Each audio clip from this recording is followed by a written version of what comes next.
Hi, I'm Laurie Lawson, and welcome to the Coaching Game.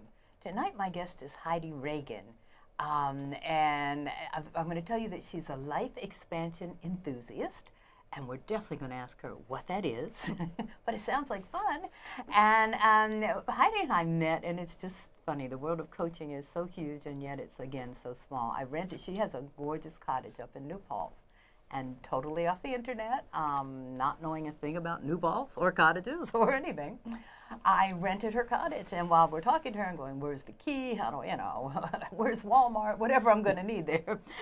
She tells me she's a life coach, and I went, what? How could you be a life coach in New Paltz? Who knew?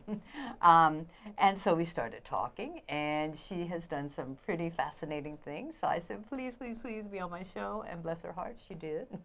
So we're going to talk about what a life expansion enthusiast is.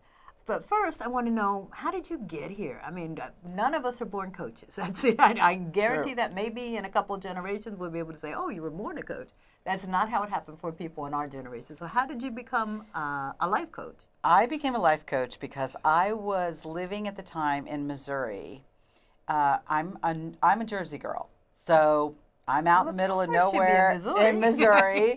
My husband at the time was working on an island in the South Pacific, and I wasn't allowed to live there because it was disposing of the chemical weapons for the government. Ooh.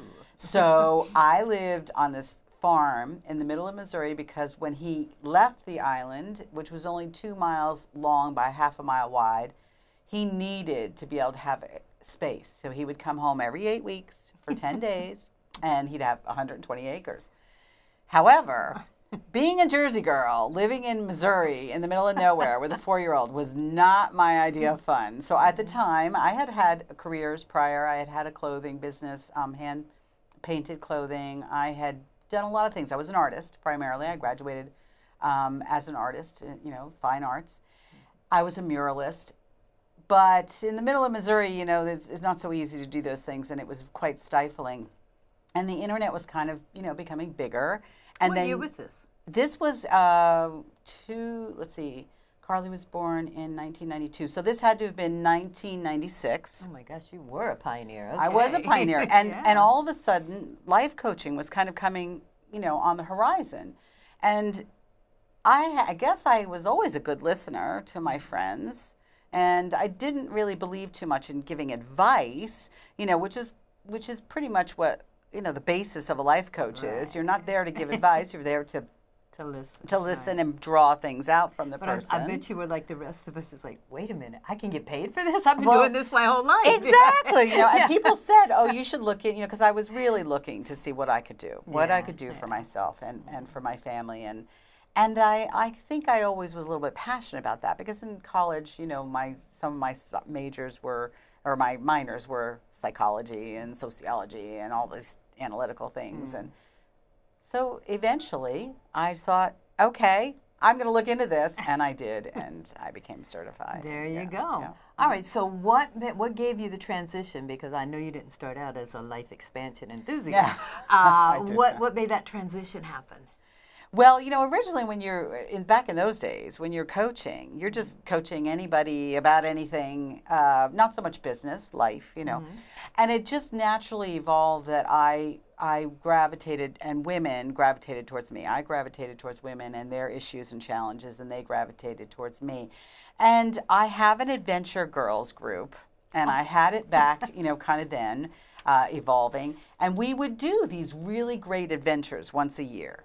And we didn't get to do them that often, but once a year we would, hike the Grand Canyon, or we would. Gosh. So there was always some expansive experience that was happening. And I think that's eventually how it evolved, that I knew how to do that. And my friends would always say, how do you do that? Because it wasn't like I had the means to just do all these things, but somehow I always found a way, and I always made sure that it happened for me and whoever wanted to join the party, and so that, I think, became my reality, that everything is possible and that I can live a very expansive life, even if it doesn't appear that I have the means or the situation, the ideal situation for that.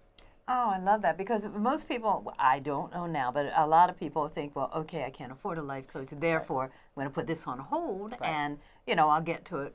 It'll be a thing to do it a different, but you're saying, you know what, you can do it now. You can. You absolutely can. Yeah, you can do it now. Yeah. So what does expansion enthusiasm look like?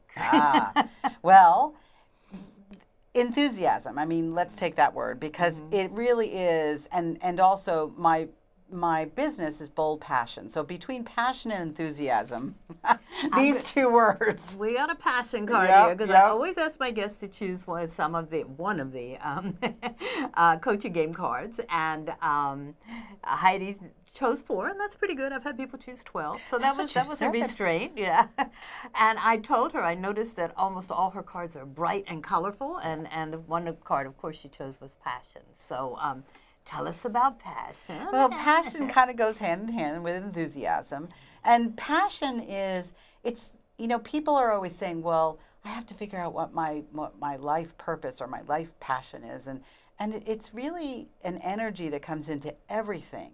And it doesn't have to be, I am, as you see, kind of loud and big as far as bold, but it doesn't have to look like that. Passion could be the feeling that you get just from going into your garden in solitude and gardening, and that you get so excited about it and you look forward to it every day.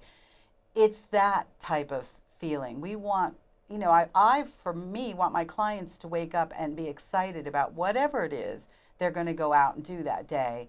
And so hence passion, joy, passion, excitement, enthusiasm, and expansion. Do you have tricks for that? Because sometimes I do things like retirement coaching, and it's like, it's definitely transformational, because it's like, okay, the end of the majority of your life is like you're retiring now, and it's like, people go, I don't know, and it's like, okay, you're the CEO of your life now, so relax. You're still in the same format, right. But it's like, okay, and the way I take people back is like, it's like, well, what did you want to be as a kid? What really got your juices flowing? So Absolutely. Do you have a trick like that? It's similar to that. I do a lot of guided meditation. So okay. I will take them, because so many times people will say, I don't know. And in fact, we all really do know, but we're not allowing ourselves to tap into that answer. That's my belief. You always know. So I don't buy that. But maybe you've forgotten, just as Laurie said, you need to be taken back to what you were passionate about years ago. Maybe it's a new passion or new joys, and you haven't discovered them yet.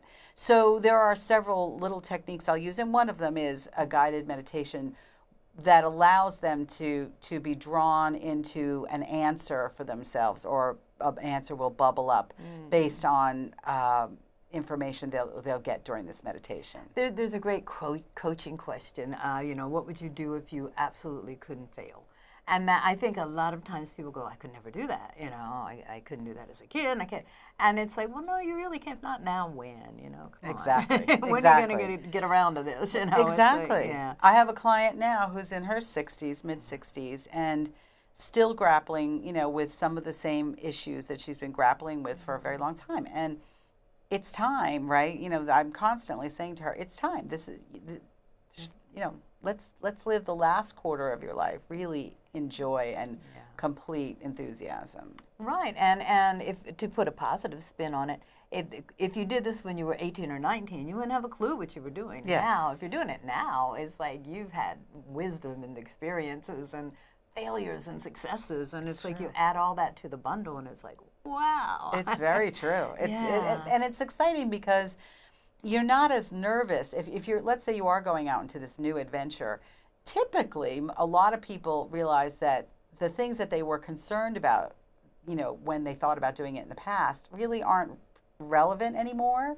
Exactly. Their own personal insecurities, or they've long since let go of the the wrinkle that they have on their forehead. The things that might have interfered with their sense of self or security, they're not an issue so much. So what's possible then, exactly. Right? What's possible? I remember I made a promise to myself when I saw an older aunt of mine once, and she had short socks on. And I said, I'll never wear them. I have so many short socks now. It's like, I don't care. We don't, These were things that were important. So I would say I love that advice. Well, not advice. I love that guide. It's like evaluate what you're being cautious of, because it could be totally irrelevant at this stage in the game, and quite likely it is if you want to be really truthful about it. So, in the big scheme of things, and that's what we tend to realize as we get older, is that, oh, this really wasn't as important as we thought it was. Yeah, and I think the sad part is, and that's where a life coach comes in, is when you hold on to those things, and it's like, oh my gosh, it's like, I got to worry what the neighbors think. No, you don't. No. That's why I love New York City. No, you don't. Everything goes. Really. Yeah, I remember when I moved here, we walked down 8th Avenue with two of us with a mattress on our back. Nobody even stopped and said, "What are you doing?" It's like, "No, I'm going home." Yeah, the way it is. So, and there's freedom, and it's exciting, and everyone's life should be that way, where you're choosing because you're excited about the next step, or even if you're a little bit nervous, realizing that the nervousness is the same as excitement. It's the same energy, and use it to move yourself forward. I'm curious about, at what stage do people come to you? Is it like when they've had a major loss, like a death of a spouse, or a job termination, or is it that little nudgy thing where it's, oh, you know what, it's got to be a little bit more? Those are the people I get. It's like, I really got it pretty much together, but it's not working. I get both, but more what you're saying. It's that nagging feeling that you just still aren't living into your potential, or or the full joy that you could be, and you want more. And I especially get people that happens after a divorce. They realize that they've been possibly living their life for someone else, or in the shadow of someone else, and then they say, well, wait a minute now, it's time for me a little bit, definitely. And then I will get people who oftentimes it's around relationship. I will often get people who are looking for a new relationship, or haven't had a good relationship for a long time. And they come to me saying, gee whiz, isn't it possible for me too, like it is for all these other people I see? And sure, it is. Yeah. It's interesting, because one of the other cards that Heidi chose was choice, which sounds delightful, and it sounds like, oh my gosh, there's, it's a buffet. Life is a buffet. But also there's a paralyzing feeling when you have too many choices, because you don't know what to do. Do you do part of like helping people sort of focus, which is another card that she chose? Yeah. But I mean, really just or prioritize. I know there's no such word, but I like it anyway. Prioritize what's going. How do you? There's a banquet out there, but how do you get them to decide if they want dessert or breakfast? Well, and that does come back to finding, what excites them. I mean, it's really all about that. So rather than laying it out in such a methodical way, I just really get them focused on what they are excited about in life. And if they don't know, finding that first. And then we can go into, the choice and the focus, because it is overwhelming. If you're not exactly sure what you're enthusiastic about or what you love, then while there are so many choices, it just seems to be too much. And then we do prioritize. We do set kind of a system of prioritization to say, well, this is something you're really, really passionate about. Is it the right time for this now? Because timing is everything as well. And so we have all this choice, but it has to be the right time for certain choices. And maybe, it isn't yet, but maybe it will be in another year or 6 months or such. One of my favorite expressions is that every dream needs an Excel sheet.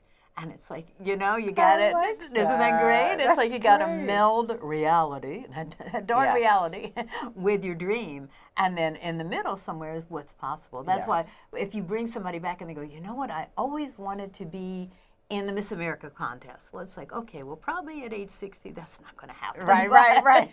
But what could you do along those lines, And what did you particularly like about that, and where can you find it somewhere else? And then do you have the resources? Exactly. And that includes finances, unfortunately. But then a lot of people just say, if you do it, then the money will come. There's a book of that one, too. Sure. So. Build it and it will come. Yeah, there you go. And that's true to some extent. I mean, one of the classes that I have taught over the years is align and allow for whatever it is you want. So in this particular case, the most recent one was align and allow for true love. so it's really a matter of getting yourself, identifying what it is you want, but then getting yourself in the position to be able to receive it. And of course, if it's really working in your life and if it's really the time for it. But we can do that. And again, it's a choice. We have a choice to be able to align ourselves for whatever it is that we want to draw to us. Speak to me a little bit about alignment. I mean, what are the stages of alignment? First is clarity, getting and focus, getting very clear about what it is that you're looking to draw towards you. Yeah, that's first, because if you don't know what you want, then you can't attract it or pull it to you. It's just not going to happen. Or if it comes, you're not going to know that you got it. So, right, exactly. Align and allow for true love, specifically, I'll use that as an example. Sure. Aligning for true love really has everything to do with your self-love first. So if you're not aligned with yourself and honoring yourself, loving yourself, appreciating yourself, and doing for yourself first, you can't allow for someone else to come in because you're not there yet. And so aligning had to do in that particular class with aligning with yourself and your respect for yourself and joy of yourself. And so it's the same thing, aligning for finances. If we're talking about finances, it would be aligning, removing from your subconscious any contrary beliefs about lack or limitation, aligning with prosperity, and then allowing it to come in based on the certain techniques that we're using. And you do all that stuff. Yep, we do all that. Yeah. Well, when you say you're align and allow class, is this a series of classes? Is this an all-day thing, or is this, what is that? To this point, it's always been a series of classes. Oh, okay. And so it's a weekly class. It can be a Skype class. I prefer in-person classes for those local to me, but I've done webinars, I've done Skype classes, and they work well, but it's just, there's something wonderful about being in the same space as other people. But it's not always possible, so. I think people feed off the energy. They too, do, which exactly. Is so great. Yeah, and I've had. And you do as an instructor or as exactly. a coach. It's like, oh yeah. It's exciting. Working, yeah. But you know, when we first started, coaching was all, if it wasn't in person, it was all on the phone. Absolutely. And when I started, which was 2004, and I thought I was the pioneer, but I guess not, because you were in the 90s doing this stuff. It was all on the phone, and that was like, oh no, you don't want to meet in person. It's like, and I've eventually adjusted mine, so it's about 50-50 now. Sure. But yeah. But now Skype is, That's true. That's true. And that just brings a whole nother element because you can actually see someone face to face. I loved, in a way, the days that we were coaching on the phone because your listening skills had to be impeccable. Right. But now it is nice to be able to look in someone's eyes and see, possibly another element to how they're responding or how they're feeling and see it, And I'm a visual person anyway, so I love Skype. I do mentor coaching, but I don't, and if I have to do it by Skype, I don't, we don't do video until the very last session because it's distracting. It is. And these people are concentrating on becoming the best coaches they can. So the listening skills are essential, absolutely essential. It is. And I'm very grateful I started when it was only the phone. Yeah. So what advice, I know you don't give advice, but what advice, what would you tell someone who, I think people who have suffered or who have done a drastic 180 in their lives are going to know that they either need help or they have a grieving time or whatever. But what would you tell that person who has that thing that it's like, oh, you know what? And I really can't put my finger on it, but something's not right. What steps should they take besides calling you? Right. But I mean, what steps should they take to just sort of clarify where they should go? Well, there are some simple steps that everybody can do. Being still and being quiet, whether it's a meditation or it's even listening to gentle music, I'll say that, that allows for someone to get a new awareness to come in. When we're so busy and we have a TV going all the time or, it doesn't allow for us to get calm and really find an answer for ourselves. So there are many things that we each can do individually every day that we don't do and that I encourage my coaching clients to make sure they do. So waking up in the morning and first of all, feeling gratitude that you woke up in the morning, so getting into that grateful space. Yep. But then next, really asking to be present for the rest of the day, asking for, an awareness and being able to receive it, being in the space of, okay, I'm ready to receive direction. I don't have it right now, and I don't know where it's going to come from, but I'm open to the possibility. And just staying very present and neutral. Neutrality, when you're looking for help from within yourself or from a coach, is key, because the emotional pieces that pull us off center are also what block us from moving forward in our lives. I like that, neutrality. One of the 4 agreements with Don Miguel Ruiz, one is take nothing personal. Yes. And that's the hardest thing for me to practice. It's like, what do you mean? They just insulted me, and they really didn't. But it's take nothing personally. I have concerns, I'm sure you're going to clear it up, about saying, okay, getting up in the morning and being still.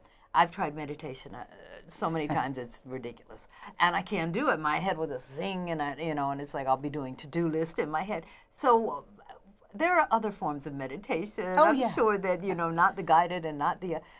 Some people say you can meditate while you're brushing your teeth. Just you have to focus. Do you help people do that if they really are like me? Oh yes, and when I say that, I really truly mean that's just one form. If that works for you, great. But when I'm helping people get present, it's really just about even looking in the mirror, as you said, when you're brushing your teeth, and kind of giving appreciation for yourself. Looking in the mirror and saying how much you do appreciate and love yourself. Even that stillness, that moment, that presence, that now will get you to the space of being able to receive another answer. And you don't have to ask in meditation. When you wake up and you do a little 5-point gratitude. Oh, I'm so grateful I woke, take a piece of paper. First thing, wake up and just say, I'm so grateful I woke up. I'm so grateful that the birds are singing. I'm so grateful the sun's shining, whatever it is, 5 points. And then just say, okay, now I'm ready to receive whatever information I need for the day to make this the best day possible. And that's it. You don't need to do much more than that, except remind yourself throughout the day that you're willing to receive. Because oftentimes we'll stop it. We'll stop answers from coming. I love the 5-point gratitude thing. I think that, because that, you're right, is a form of meditation. Sure. Because you're focusing on, it's like, okay, these are good things that are going to happen. And just being open to everything. Because I have a friend who said, well, I started out and I had cereal and there was bugs in it and all kinds of awful things. And I said, I have to turn this day around. Now, I would just go back to bed and go, you know what, that's it. No bugs for me, got to run. But, and I go, it's a head thing. It's a head thing. It is. And I guess you help people become aware of that. Absolutely, because we get stuck in these patterns. But the patterns are changeable. And we need to also realize that, because we feel oftentimes that if we're in our 50s or 60s, 40s, whatever, that we're so stuck in a habit that we can't change it. And that also goes for a mindset or a way of thinking, and that's not true. We can change it. It takes a little help. It takes sometimes a process, but it's changeable, and then your choices really become expansive. Right, and I think something where we've already talked about that everything is possible, and it's a plethora of choices out there and opportunities. But I think one thing that nothing is written in stone. Even if you choose and go, you know what, I want to be a veterinarian, and it doesn't work out, it's like, that's okay. You can choose something else. That's right. It doesn't have to work. So nothing's written in stone or blood. It's like, this is what's right for me right now. But, in 10 years, I might go, oh, I'm so sick of dogs, I don't know what to do, and I want to be something else. Exactly. Yeah. And it doesn't even have to be those huge choices. We're just talking about, do I want a cup of tea or a cup of coffee? And being open to, another part of all this is really listening to ourselves, our guidance, our bodies, and tapping in to what's good for us. Because oftentimes, again, we're sidestepping what's really good for us because we think we have to do it a certain way because we were raised that way, or it's better for someone else if we do it that way. And it's time to take care of ourselves as well. Do you have a fear buster? If people are, I'm crazy, because it's like if I'm aware that I'm afraid of something, so, I have to do it now. It's like, I'm going to kill myself one day with that. But interesting. I'm getting a little old for that foolishness. But yeah, it's like, oh, you're scared, now you got to do it. So do you have a fear buster for people who are like, I don't know, I'm afraid to take that leap, you know? So I guess it definitely isn't go do it. For me, fear buster for me is more about staring it down and really saying, really, you're afraid? And what does that really mean, breaking it down? It's so much safer. Because and saner, yeah. Well, it could be a lot of fun your way too, but, sometimes. But it really is more about helping someone understand that fear is just, again, a perspective. Mm-hmm. And what does that really mean? And if we're fearful of something, we're definitely not in the now, because you can't be afraid of something that's about to, you're only afraid of things that are going to possibly happen. So it's realizing that in this moment, there's nothing to be afraid of. In this what is moment. the acronym for fear? False evidence appearing real. Yeah, appearing real. So yep. one trick that I do also is ask the question, well, what's the worst thing that could happen? And then just play it out. It's sure. Like, well, okay, so you look stupid. Okay, then what will you do? And just keep going until yes. it's like, all right, I have the solution. This is not this big. Yeah. Yeah. Yes, exactly. So if they go to, now you'll see on the bottom of the screen, Heidi's website, Bold Passion. If they go there, what are they going to find? They'll find information about myself and my coaching partner for Bold Passion.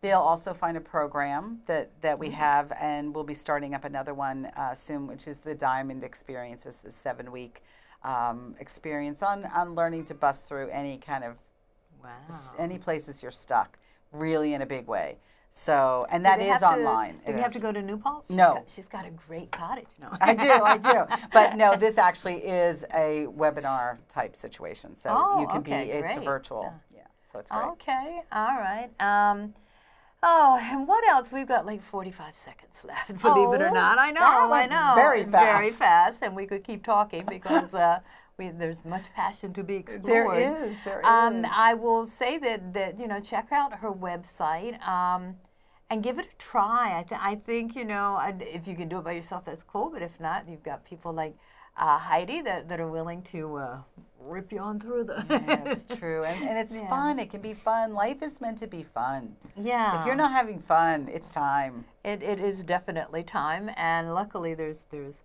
a Life Expansion Enthusiast out there to help you. That's right. So, Heidi Reagan, I can only thank you I'm so glad we connected. I can only thank you for being on the coaching. This has been great. Thank you. You're wonderful. Thank you.